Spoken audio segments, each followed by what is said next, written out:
പാലക്കാട്ടെ NDA സ്ഥാനാർത്ഥി ശോഭാ സുരേന്ദ്രന്റെ തെരഞ്ഞെടുപ്പ് പ്രചാരണം ആവേശകരമായിട്ട് മുന്നോട്ട് പോവുകയാണ്.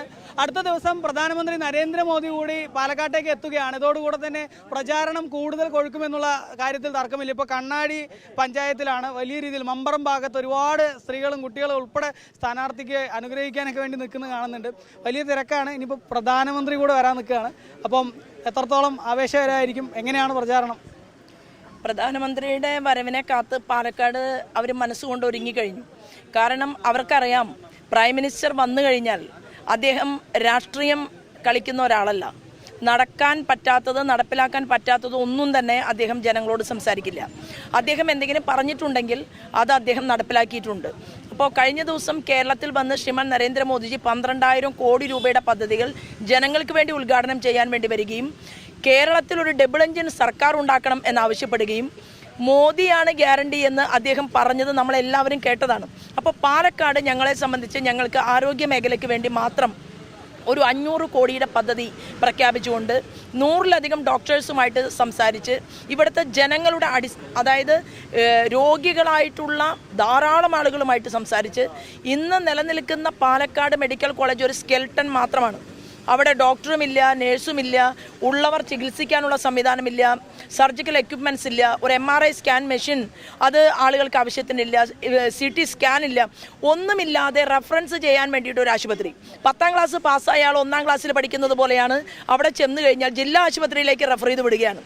അങ്ങനെയൊരു ഗതികേടുള്ള, വേദനയുള്ള, വിനോദിനിക്കുട്ടി രോഗം മാറ്റാൻ വേണ്ടി പോയപ്പോൾ കൈ മുറിച്ചു മാറ്റേണ്ട ഗതികേട് വന്നിട്ടുള്ള ഈ പാലക്കാടിലെ മുഴുവൻ ആളുകളുടെയും ആരോഗ്യത്തെ സംരക്ഷിക്കുക എന്നുള്ളത് പ്രഥമ പരിഗണനയായി കണ്ടുകൊണ്ട് 500 കോടിയുടെ ആരോഗ്യ മേഖലയ്ക്ക് പദ്ധതി പ്രഖ്യാപിച്ചുകൊണ്ടാണ് ഞാൻ നിൽക്കുന്നത്. ആളുകൾ എന്നോട് സംശയം ചോദിച്ചു, അതെങ്ങനെ സാധിക്കും? ഞാൻ പറഞ്ഞു, 5 കോടി രൂപയാണ് ഒരു MLAക്ക് കിട്ടുക. പക്ഷേ പബ്ലിക് പ്രൈവറ്റ് പാർട്ട്ണർഷിപ്പായി എത്രയോ പദ്ധതികൾ കേന്ദ്രത്തിൻ്റെ കിട്ടാനുള്ള സാധ്യത നമുക്കുണ്ട്. എത്രയോ കേന്ദ്രമന്ത്രിമാരുമായിട്ട് നമുക്ക് ബന്ധമുണ്ട്, സ്നേഹമുണ്ട്, എത്ര മുഖ്യമന്ത്രിമാരുമായി നമുക്ക് പരിചയമുണ്ട്. അപ്പോൾ ഇന്ന് ഓരോ വീട്ടിലേക്കും നിത്യനിദാന ചിലവ് വർദ്ധിക്കുകയാണ്. ആളുകൾക്ക് സാധനങ്ങൾ വാങ്ങാനുള്ള പൈസ കയ്യിലില്ല. വിലക്കയറ്റം രൂക്ഷമാണ്. തമിഴ്നാട്ടിലും ആന്ധ്രയിലും കർണാടകയിലും 2% വിലക്കയറ്റമെങ്കിൽ കേരളം 7.5%. കാരണം അപ്പോൾ എന്ത് ഗവൺമെൻറ് പറയും? നമ്മൾ ഉപഭോക്തൃ സംസ്ഥാനമാണ് എന്ന് പറയും. അതുകൊണ്ട് മാത്രമല്ലല്ലോ, 1 ലക്ഷം ഹെക്ടർ കൃഷിഭൂമി പാലക്കാട്ടുകാരുടെ കയ്യിലുണ്ടായിരുന്നു. അവർ കൃഷിപ്പണി ചെയ്തിരുന്നു. എന്നാൽ കർഷകൻ്റെ ആത്മാഭിമാനത്തെ ചോദ്യം ചെയ്തതുകൊണ്ട് അവർ ഉൽപ്പാദിപ്പിക്കുന്ന നെല്ലിന് വില സമയത്തിന് കൊടുക്കാതെ, അത് ഗവൺമെൻറ് ഏറ്റെടുക്കാൻ സാധിക്കാതെ അവരുടെ അഭിമാനം നഷ്ടപ്പെടുത്തിയ ഒരു സാഹചര്യം ഇവിടെയുണ്ട്. നമുക്ക് കർഷകർക്ക് ആവശ്യമായിട്ടുള്ള മാർക്കറ്റ് ഇൻ്റർവെൻഷൻ സ്കീം വേണം. അത് മോദിജി പ്രഖ്യാപിച്ചിട്ടുണ്ട്, കൊണ്ടുവന്നിട്ടുണ്ട്. അത് കേരളത്തിൽ മാത്രം വേണ്ട എന്ന് പറഞ്ഞ് കയ്യും കെട്ടി നോക്കിയിരിക്കുകയാണ്. അപ്പോൾ ഇവിടെ കർഷകൻ്റെ ആരോഗ്യത്തെ സംരക്ഷിക്കണമെന്നും ഭൂമിയുടെ ആരോഗ്യത്തെ സംരക്ഷിക്കണമെന്നും പറഞ്ഞ ഒരു കാർഷിക വകുപ്പ് മന്ത്രി ഡൽഹിയിൽ, ശിവരാജ് സിംഗ് ചൗഹാൻ, അദ്ദേഹം മധ്യപ്രദേശിൻ്റെ 3 ഹാട്രിക് വിജയം നേടിക്കൊണ്ട് എത്രയോ കാലം അവിടെ മുഖ്യമന്ത്രിയായിരുന്നു. പരിണിതപ്രജ്ഞനാണ്. പാവപ്പെട്ടവരോട് വളരെ അകമഴിഞ്ഞ സ്നേഹമുള്ള ഒരാളാണ്. എനിക്ക് ഭാഗ്യവശാൽ അദ്ദേഹത്തിൻ്റെ കൂടെ 8 മാസക്കാലം മെമ്പർഷിപ്പ് ഡ്രൈവിൻ്റെ കൺവീനറായിട്ട് പ്രവർത്തിക്കാൻ സാധിച്ചിട്ടുണ്ട്. ഞാൻ അദ്ദേഹവുമായിട്ടൊക്കെ വാട്സപ്പിൽ സംസാരിക്കാനും എന്ത് നയമായിരിക്കണം കാർഷിക മേഖലയിൽ പറയേണ്ടത് എന്നൊക്കെ ചോദിക്കാനും അതെല്ലാം തന്നെ മനസ്സിലാക്കാനും ഒക്കെ വലിയൊരു ടീം ഇവിടെ പ്രവർത്തിക്കുകയാണ്. ഇവിടെ തിരുവനന്തപുരം മുതൽ കാസർഗോഡ് വരെയുള്ള ഭാരതീയ ജനതാ പാർട്ടിയുടെ നേതൃത്വത്തിലുള്ള NDAയുടെ ലക്ഷ്യമെന്ന് പറയുന്നത് പാലക്കാടിൽ ശോഭ ജയിക്കുക എന്നുള്ളതല്ല. മാത്രമല്ല, നമുക്ക് കേരളത്തിൽ ഭരണമുണ്ടാകണം, കേരളത്തിൽ ഒരു മുഖ്യമന്ത്രി ഉണ്ടാകണം, കേരളത്തിൽ മന്ത്രിമാരുണ്ടാകണം. അതിന് കേരളത്തിലെ ജനങ്ങളോട് നമ്മൾ ആവശ്യപ്പെടുമ്പോൾ അതിൽ ഒരു പൊൻതൂവലായി ഈ പാലക്കാട് നിയോജകമണ്ഡലവും മാറ്റണം എന്നാണ് ഞാൻ എൻ്റെ അമ്മമാരോടും സഹോദരന്മാരോടും അപേക്ഷിക്കുന്നത്, പ്രാർത്ഥിക്കുന്നത്. തൊട്ട് ഒരുപാട് അമ്മമാർ ചുറ്റും നിൽക്കുന്നുണ്ട്. അപ്പം ഈ സ്ത്രീകൾക്ക് ദൈനംദിന ചെലവുകൾ ഒരുപാട് വർദ്ധിച്ചു വരുന്നു. അപ്പോൾ ഒരു 1,500 രൂപ ഒരു കാർഡ്, ശോഭാജിയുടെ കാർഡ് എന്നുള്ള തരത്തിൽ ഒരു ആഡ് കണ്ടിരുന്നു. അതെന്താണ് ഇത്? പാലക്കാട് നിയോജകമണ്ഡലത്തിൽ മാത്രം സംസാരിക്കേണ്ട ഒരു കാര്യമായിട്ട് എനിക്ക് തോന്നുന്നില്ല.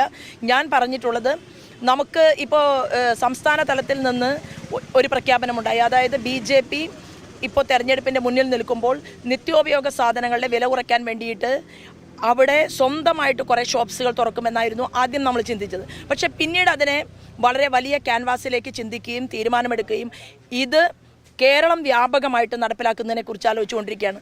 ഇത് നമ്മുടെ പോണ്ടിച്ചേരി സംസ്ഥാനം ചെയ്യുന്നുണ്ട്, വിവിധങ്ങളായിട്ടുള്ള സംസ്ഥാനങ്ങളിൽ ഇത്തരത്തിലുള്ള പദ്ധതികളുണ്ട്. അപ്പോൾ ഈ കാർഡ് കിട്ടുന്ന ഒരാൾക്ക് അവർക്ക് ഇഷ്ടമുള്ള കടയിൽ നിന്ന് സാധനം വാങ്ങാം. 1500 രൂപ അവരുടെ അക്കൗണ്ടിലേക്ക് വരുന്ന രീതിയിൽ ഈ കാർഡ് പ്ലാൻ ചെയ്തിരിക്കുകയാണ്. ചില ആളുകൾ ചോദിച്ചു, ഇത് എവിടെയെങ്കിലും ഉണ്ടോ? ഞാൻ പറഞ്ഞു, ഇന്ത്യയിൽ മാത്രമല്ല, ഇന്ത്യക്ക് പുറത്തുമുണ്ട്. കാലിഫോർണിയയിൽ ഈ കാർഡിൻ്റെ പേര് CAL കാൽ ഫ്രഷ് എന്നാണ്. ആ കാർഡ് ഉപയോഗിച്ചുകൊണ്ട് അവർക്ക് ഇതുപോലെ തന്നെ വീട്ടു സാധനങ്ങൾ വാങ്ങാം.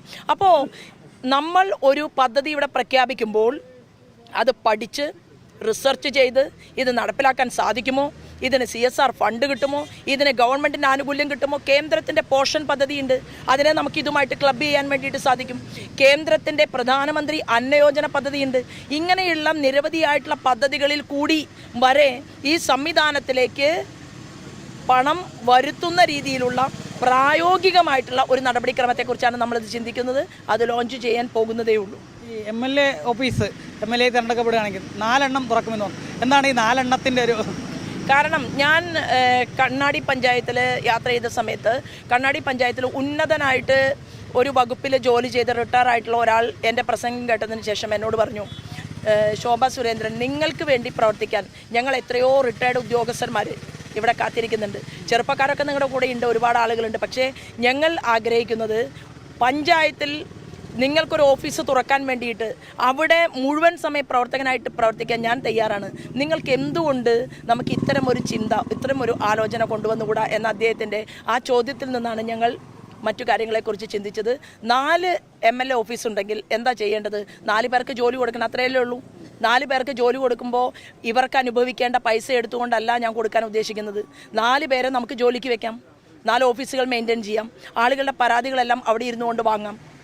ജയിച്ചാൽ MLAയുടെ ശമ്പളം വരെ പാവപ്പെട്ട പെൺകുട്ടികളുടെയും പാവപ്പെട്ടവരുടെ പഠനത്തിന് വേണ്ടി വിനിയോഗിക്കണമെന്ന് സ്വപ്നമുള്ള ആഗ്രഹമുള്ള ഒരു വ്യക്തിയാണ്. അപ്പോൾ അതുകൊണ്ട് നമുക്കിതെല്ലാം മാറ്റിമറിക്കാൻ സാധിക്കും. ഇഷ്ടം പോലെ സഹായഹസ്തവുമായിട്ട് ധാരാളം ആളുകൾ നമ്മളിലേക്ക് വരികയാണ്. അവർ പറയുന്നുണ്ട്, പാലക്കാടിനെ നിങ്ങൾ നന്നായി നോക്കുമെന്ന് ഞങ്ങൾക്ക് ബോധ്യമുണ്ട്, നിങ്ങളുടെ കയ്യിൽ പാലക്കാടിനെ തരും, കൂടാതെ നിങ്ങൾക്ക് ആവശ്യമായിട്ടുള്ള ജോലികൾ അത് ചെയ്യാൻ നിങ്ങളിൽ ഒരാളായി സഹായികളായിട്ട് ഞങ്ങളുണ്ടാകുമെന്ന് പറയുമ്പോൾ അങ്ങനെ തീർച്ചയായിട്ടും നമുക്ക് ജനങ്ങളോട് പറയാമല്ലോ. ഈ ചൂട് ഏതെങ്കിലും തരത്തിൽ ബാധിക്കുന്നുണ്ടോ തെരഞ്ഞെടുപ്പ് പ്രചാരണത്തിന്? ചായയാണ് കുടിക്കുന്നത്, ചൂട്